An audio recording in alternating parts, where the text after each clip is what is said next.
Now, lots of people have been getting in touch after I had Richard Tice in the studio from the Reform Party saying that they would love to see a new political party. Lots of people are politically homeless, Amy. Is this the solution? Do you know, I would consider myself in that at the moment. I think we all can feel a bit politically homeless from time to time. We are hungry for change, that I know. I'm not sure it's in the form of the Reform Party, personally. Really? What would you like to see in its place? A much more left-leaning...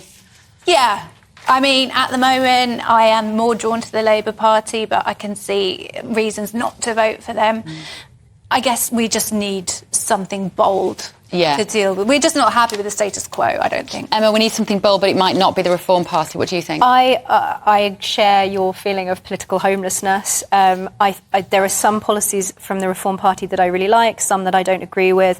The issue, I think, is that with small political parties, the only way for them to realistically succeed in the short term is through bringing in something like proportional representation, which is something that the smaller parties are all lobbying for and something that the Reform Party wants. I think that there are a lot of issues around proportional representation. I'm not convinced that it's a better voting system than the one that we currently have.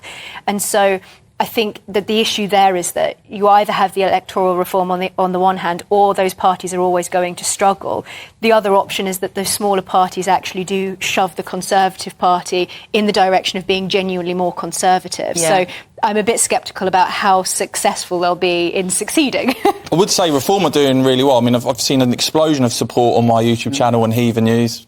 Cheap plug there. But Reform are doing really well. They're actually quite close now to overtaking the Liberal Democrats in some of the polls and becoming the third most popular party, which, when you consider they don't have a single representative in Parliament, that is a pretty remarkable achievement. And I imagine if the Conservative government don't stop the boats, which, of course, they're hailing this New Deal, the French, which I don't think is going to touch the sides, I would expect to see Reform support continue. And already in some of the polls, when you dig into the numbers, even at 7-8% nationally, that means about a fifth, getting on for 20% of Leavers, of Brexiteers currently intending to vote for Reform. That is a lot of voters, and it could have a significant impact on the next election, of course, because Richard Tice is actually pledging to stand Reform candidates in basically every constituency, unlike the Brexit Party at the last election, which obviously stood down against Conservative MPs.